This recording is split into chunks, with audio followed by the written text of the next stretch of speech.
Whether you're the host of the Hangout or a guest in the film strip, that's the 10 slots below the main display, what you say and do affects the overall broadcast. Now, in a Hangout, there are 3 major contributing factors that affect the live broadcast. That's audio, video, and bandwidth. Now, 50% of video is audio, and viewers forgive bad video before bad audio. You want to make sure that you are easily heard and understood. Now, any $35 to $45 USB headset mic will work just fine in a Hangout.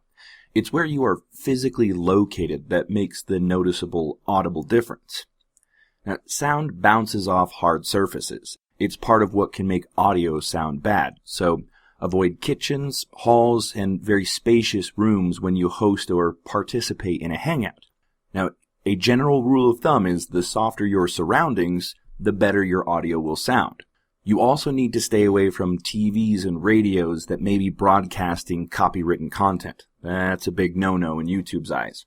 Now, depending where you are in your house, you may need a little extra lighting. Now, all cameras work better with more light, so take some time to test how you look in a Hangout to make sure you're not sitting in a dark room during your Hangout.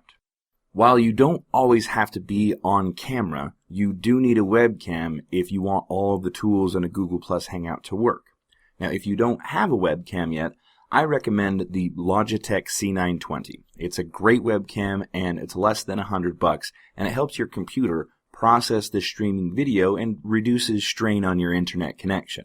Now, speaking of streaming video, live streaming video needs dedicated bandwidth in order for a live Hangout on air to run smoothly.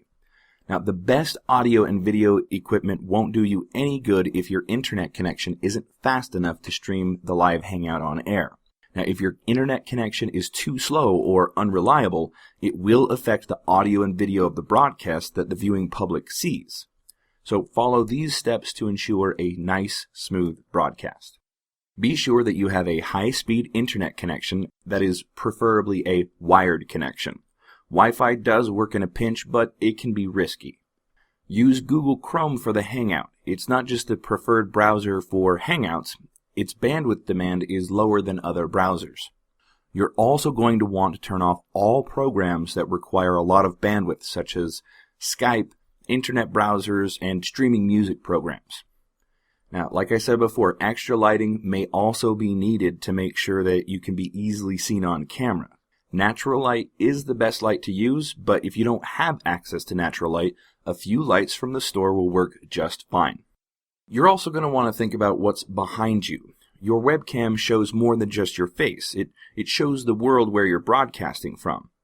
Now, while you don't need to be standing or sitting in a television studio, you may not want to display your messy office or room. So I recommend using an inexpensive sheet or blanket from the store, and it can make a very simple, clean backdrop for your Hangouts. It's important to understand how you affect the Hangout because as exciting as all of this new technology is, for our purposes, Hangouts are what we use to attract and drive targeted traffic to our websites and businesses. If you don't fully understand how you are being seen and heard, then you won't have much of a chance getting or even sending traffic anywhere. Finally, take some time to practice. Hangouts can be fun and very profitable, but you need to get the hang of Hangouts before you can be effective. Be sure to run tests with friends or partners before you start broadcasting to the world. Finding any excuse to do Hangouts will put you leagues ahead of your competition. So, thanks so much for watching. Be sure to subscribe, like, comment if you have any questions, and I'll see you guys in the next video.